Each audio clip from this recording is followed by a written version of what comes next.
Representative Steve King, one of the dumbest congressmen, right up there with Louis Gohmert, he went on CNN to discuss the border, and he's going to absolutely prove that he has no idea how government works in America. So I'm starting a hashtag here at New Day today. It's called Fix or Stay. You can't let your brothers and sisters in Congress leave for vacation without fixing that problem down there when you're also outraged, can you?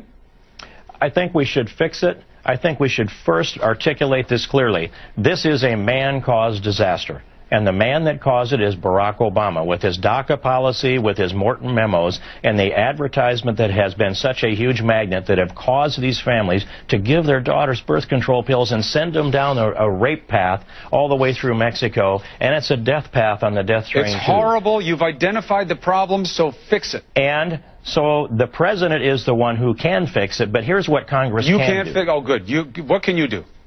What Congress can do is pass a resolution that identifies the problem. I actually don't think we're going to get that to the floor, but we should do that.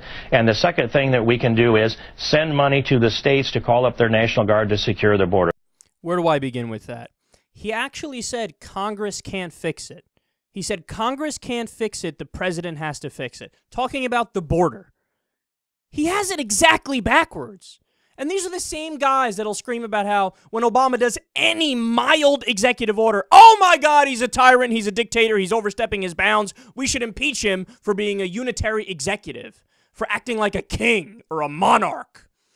But then when he doesn't do that on the border because he can't, because it involves spending, and all spending bills have to originate in the House, what do they say? Well, why isn't he doing it? Why isn't he being a strong executive and a dictator?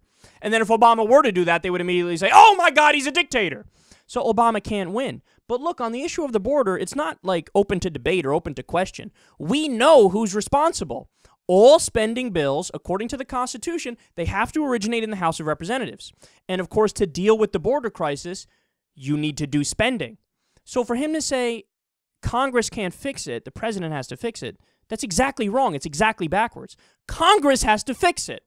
And naturally, he doesn't acknowledge the basic fact that none of the Republicans have acknowledged, that any of the proposed immigration reform bills from the House Democrats and then later from the Senate Democrats, and even ones that Obama has weighed in on and said, yes, I support that bill. There's a few versions of immigration reform. All of them address the problem. They're so concerned about border crossings and the southern border. Well, every single Democratic proposed bill increases border security. And in fact, the Republican counterproposals give less towards border security. So according to your own ideas that you claim to believe in, you should support the Democratic bills over the Republican bills. But naturally, you don't. You want to block the Democratic bills and then say, why doesn't President Obama just fix it all himself? Well, I don't know, maybe because he can't, because we have this thing called the Constitution, which doesn't allow him to do it. And then did you hear everything else he said? Obama caused the refugee crisis. Right. Not the drug war, which absolutely destroyed Mexico and Central America and all those places where all these poor kids are coming from, which, by the way, Vox had a fantastic article that looked into data on this, and they found out that certain countries these kids are coming from, El Salvador, Guatemala, Honduras, etc., all these countries have higher violence rates than Iraq during the height of the Iraq War.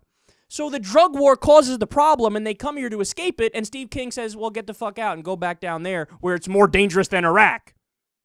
But yes, it's all Obama's fault, because he started the drug war, even though he was a fucking child when the drug war started.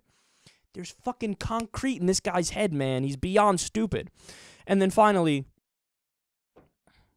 did you hear his comment on birth control? Never did I ever think I would hear somebody use the term rape path. You know, they give these kids birth control and they send them on the rape path. Oh, do they really? Is that what they're doing? They give 8-year-olds and 4-year-olds birth control too? Is that what they're doing? And they send them on the rape path knowing that they're going to get raped?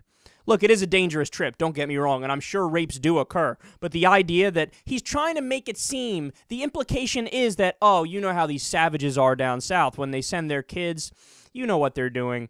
They're just trying to dump their kids off on us because they don't care about them. No, actually, like Jeb Bush, of all people, says, it's an act of love to do immigration because they want to escape these horribly torn regions where the violence is higher than Iraq, and come to a place where they have a future. But he spins it like they're evil people. Oh, look at them sending the kids down the rape path. What savages they are. Well, then, here's my question for Representative Steve King. If his point is that, oh my God, these people in the South American countries, they're so vicious and cold-blooded for sending their daughters and sons down this rape path. If that's your point, well then, what does that make you? Because you openly want to send these kids back down the rape path and give them another trip. So I guess by your own logic, you're doubly as vicious and double as savage compared to them.